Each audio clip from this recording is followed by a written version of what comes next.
century dawning with hope holds the promise of a new era in sports and the birth of a more productive and powerful athlete.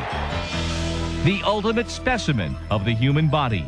The human machine is the most complex machine on Earth. Just as racing engineers squeeze the smallest advantage from high-performance machines, so too are scientists refining ways for humans to run faster, jump higher, endure longer.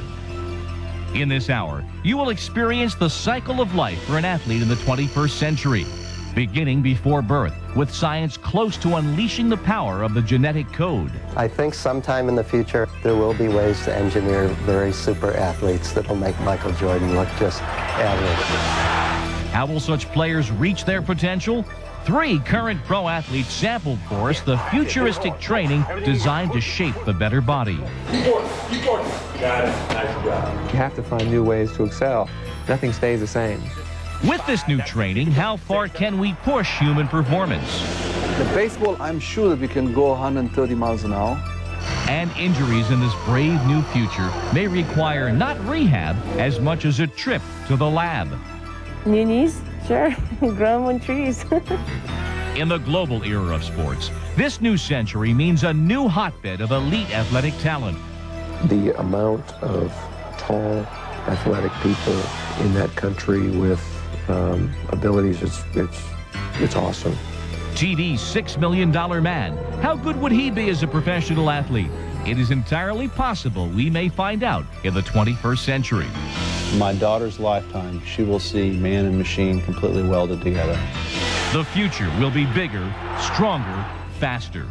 Tonight, Outside the Lines, the athlete of the 21st century.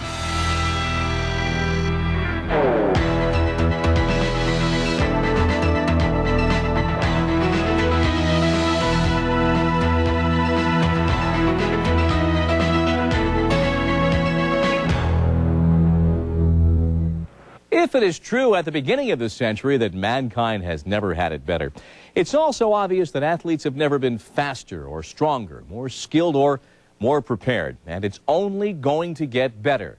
Now, that's not a prediction. That is fact based on science, and it's also food for a vigorous fan debate.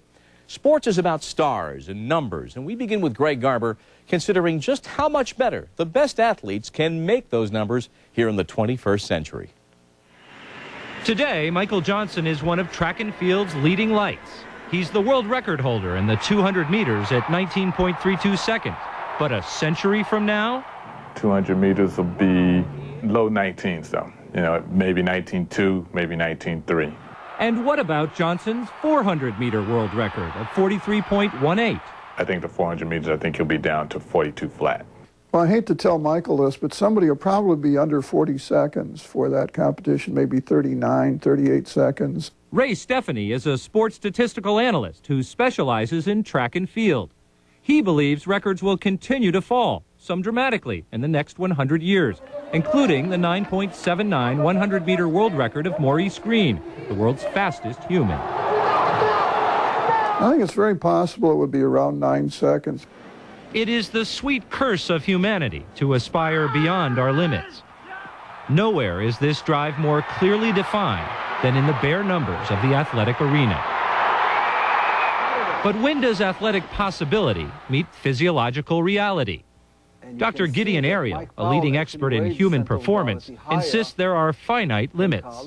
If you take a bone and you hang so much weight on the bone, it will crack at some point. If you take a tendon or ligaments and you pull it hard enough, at one point it will tear up. You cannot improve the structural limitation of the DNA. If you put too many cars on the Brooklyn Bridge, at one point it will collapse. Ariel believes we've come close to our limits in track and field, but in baseball... The baseball, I think you can throw, I'm sure that we can go 130 miles an hour. Come on, harder. You can do better. Come on, harder, Anna. At Ball State University's Human Performance Lab, Dr. Jeff Volek and Dr. Robert Newton study the limits of performance. No one on this planet really can understand the full potential of the human body, because right now we have no computers, despite our technology or robots or anything that even comes close to the complexity of the human body. Individual performance encompasses far more than mere flesh and blood. There are 4 essential components to athletic achievement. First, the ever-expanding pool of athletes. Look at how rapidly women's records improved as women came into the athletic environment between the 50s and 70s, and it became socially acceptable for women to be athletes. There may be people out there who have the potential to run faster than the fastest man on earth. They've just never been discovered. The second component is training and coaching, fine-tuning the machine. Bob Kersey trains world-class athletes. A good athlete want to be trained properly. A good coach want to make sure an athlete is properly trained. But I have a motto that you got to be willing to pull every muscle in your body to win a gold medal. The third element is technique, the ongoing search for perfection. How many of these mistakes can I eliminate? So, if you're hitting 100% of everything perfect throughout that race, then who knows how much more you're gonna get from your performance? Who knows how much faster you're gonna run? The fourth is equipment. Higher, faster, stronger by design. Think about the track surfaces, the shoes that they have, swimming outfits, the lack of splash in the pool. When all 4 components peak at the same moment, they can produce the unprecedented. When Bob Beamon leaped 29 feet 2 1/2 inches in 1968, he shattered the world record by nearly 2 feet. Unbelievable.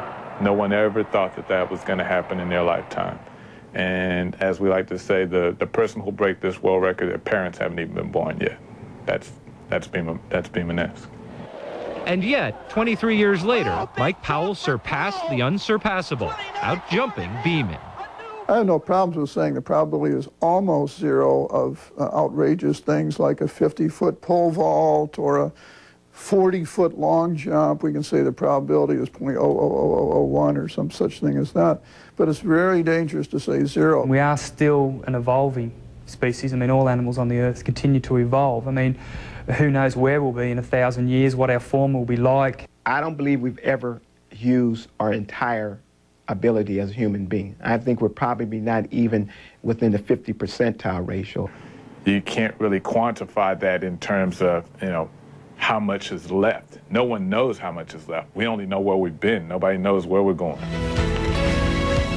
Pushing the human body in this new century will require new technology. Next, several of today's pro athletes sample the training techniques of tomorrow. Get it going. Come on, Daryl. Faster, faster. Hit it hard. Come on. Work it. Push it. Come on. 5 more. Keep working. Come on. You got